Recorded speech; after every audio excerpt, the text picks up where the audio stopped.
سوال یہ کہ اکثر جب آپ اللہ کے نیک بندوں سے منسوب کردہ جھوٹی کہانیوں کے بارے میں بیان کرتے ہیں تو اس کی درستگی میں آپ اکثر ان نیک بندوں کو سخت باتیں بولتے ہیں. مثلا مریم کے جیسا ہے ہی کوئی نہیں، تیری رابعہ بصریہ تشاء ہی کوئی نہیں. یہ اللہ کا نیک بندہ جو ہے وہ مریم تو ہے، یہ رابعہ بصریہ کس آیت اور حدیث میں نیک بندی شمار ہوئی ہے؟ ذرا مجھے آیت حدیث بتا دیں. یہ تو آپ نے ان کو ڈکلیئر کیا نا. ہمارے نزدیک تو ان لوگوں کے عقائد قرآن و سنت کے بالکل منافی تھے، بالکل جاہل وہ جڑ تھے، دین کے ساتھ ان کا کوئی لینا دینا نہیں.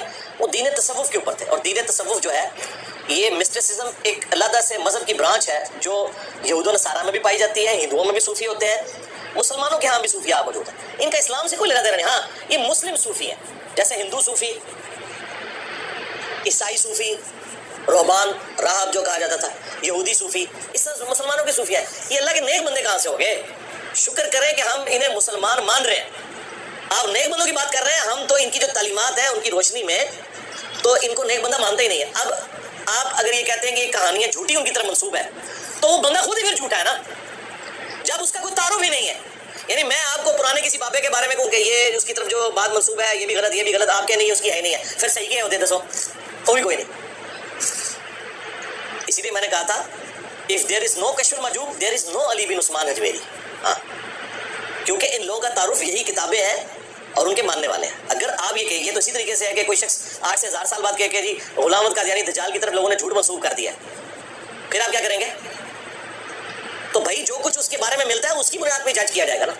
ہاں انبیاء کرام کے بارے میں جو کچھ جھوٹ مشہور ہوا تو ان کے دفاع کے اوپر قرآن کھڑا ہے. 8.2 ارب کرسچنز حضرت عیسیٰ علیہ السلام کے بارے میں اگر کفر یا شرکی عقیدہ رکھے ہوئے ہیں تو ہم عیسیٰ ابن مریم کا دفاع اس لیے کر رہے ہیں کہ قرآن کھڑا ہے ان کے دفاع میں. قرآن سے ہمیں پتہ چل گیا کہ ان کی طرف جھوٹ منسوب ہے.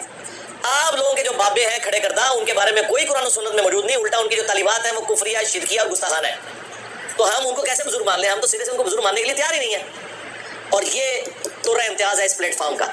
یعنی اگر آپ یہ کہنا کہ سب سے بڑے 2 کارنامے جو اس پلیٹ فارم سے ہوئے ہیں نا وہ یہی ہیں کہ ہم نے آپ کو یہ بتایا ہے کہ پرانے جن بابوں کی بنیاد پہ آپ قرآن و سنت کا انکار کر رہے ہیں وہ خود فراڈ تھے. ابھی تک لوگ اہل حدیث حضرات تھوڑے سے توحید بیان کرتے تھے تو کہتے تھے نہیں وہ خود ٹھیک تھے، پیچھے والے خراب ہوئے. تو اس کا فائدہ ہمیشہ اٹھایا ان لوگوں نے. انہوں نے کہا کہ اچھا وہ ٹھیک تھے تو وہ تو کتاب میں یہ عقیدے بتا رہے ہیں، تم لوگ تو یہ کہہ رہے ہو. اب کسی کی جرت نہیں کہ بتایا وہ بھی فراڈی ہے سر.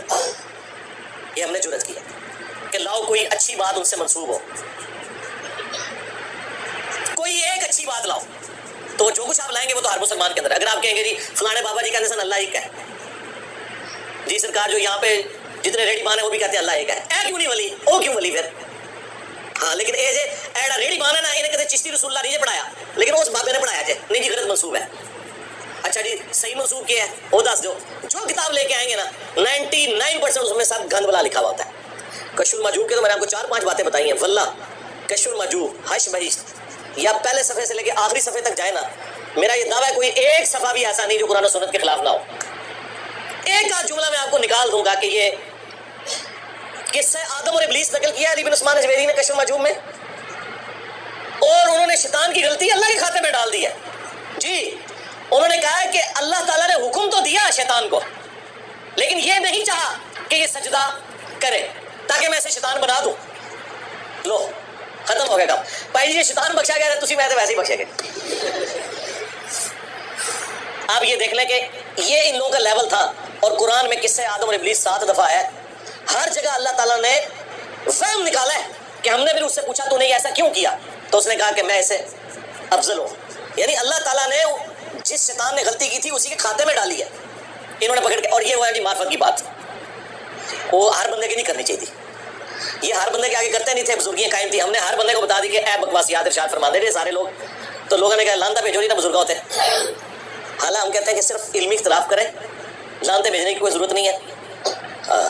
اگر وہ نیک ہے ہماری ان کی برائی بیان کرنے سے ان کو کوئی فرق نہیں پڑنا، اور اگر وہ بدکار ہے میری تعریف کرنے سے کوئی فرق نہیں پڑنا. تو نیک بندے ہے ہی نہیں نا یار. یہ آپ کو کس نے کہہ دیا نیک بندے؟ رابعہ بصریہ کو آپ کہہ رہے ہیں نا، تو مجھے بتائیں رابعہ بصریہ کا ذکر کس آیت اور حدیث کے اندر موجود ہے؟ آپ کہیں نہیں وہ تو بعد میں آئی ہے. جو بعد میں آئی ہے تو کہیں تو لکھا ہوگا نا. وہ آپ ذرا کتاب لیں، میں بتاتا ہوں کہ یہ مردوں کے ساتھ بیٹھ کے عبادت کرتی ہوتی تھی پوری رات بیٹھ کے. پھر آپ کیا کریں گے؟ چھوڑ دے یار یہ سب. شادی نہیں کی اس نے پوری زندگی. حضور نے فرمایا فمن رغب عن سنتی فلیس منی، جس نے میری سنت سے اعراض کیا اس کا مجھ سے کوئی تعلق ہی نہیں ہے. آپ کہہ رہے ولی اللہ ہے. اچھا ولی اللہ وہ ہوتا ہے جو نکاح نہ کرے. ویسے تو آپ کہتے ہیں جی اللہ دے ولی جڑے نے چھوٹی چھوٹی سنتاں تے عمل کر دیندے بڑی بڑی چھڑ دیندے نے ہیں وڈی وڈی سنتاں چھڑ دیندے نے چھوٹی چھوٹی تے عمل کردے نے پیلی چپلاں مسواک لانا وڈی سنتاں چھڑ دیندے نے رفع الیدین سنت وڈی او چھڑ دیتی ہاں چھوٹی چھوٹی سنتاں تے عمل کردے نے تے وڈی وڈی سنتاں چھڑ دیندے نے تے وڈے وڈے سارے فراڈ کردے نے اس سے بڑا کوئی فراڈ ہو سکتا ہے کہ اپنے نام کا کلمہ پڑھائے جو بازید بستامی کے سکر کو ثابت کرنے کے لیے رسول اللہ پہ جھوٹ باندھے کہ انہوں نے اپنی صحابی کی بیوی پہ عاشق ہو گئے تھے ان سے شادی کر لی تھی جو جنید بغدادی کا صاف ثابت کرنے کے لیے یہ لکھے اپنی کتاب میں کہ حضرت داؤد علیہ السلام نے اپنے صحابی کی بیوی کو جنگ میں آگے بھیج کے اس صحابی کو مروا کے ان کی بیوی سے خود شادی کر لی تو سرکار میں تو کہتا ہوں جو یہ اس طرح کے باتیں کرتے ہیں ان کو تمہارا حشر انہی لوگوں کے ساتھ ہو اور ہمارا حشر جو ہے نبی علیہ السلام ان کے صحابہ اہل بیت کے ساتھ ہو آمین. آپ نے انجینئر محمد علی مرزا صاحب کی گفتگو سماعت فرما لی. آپ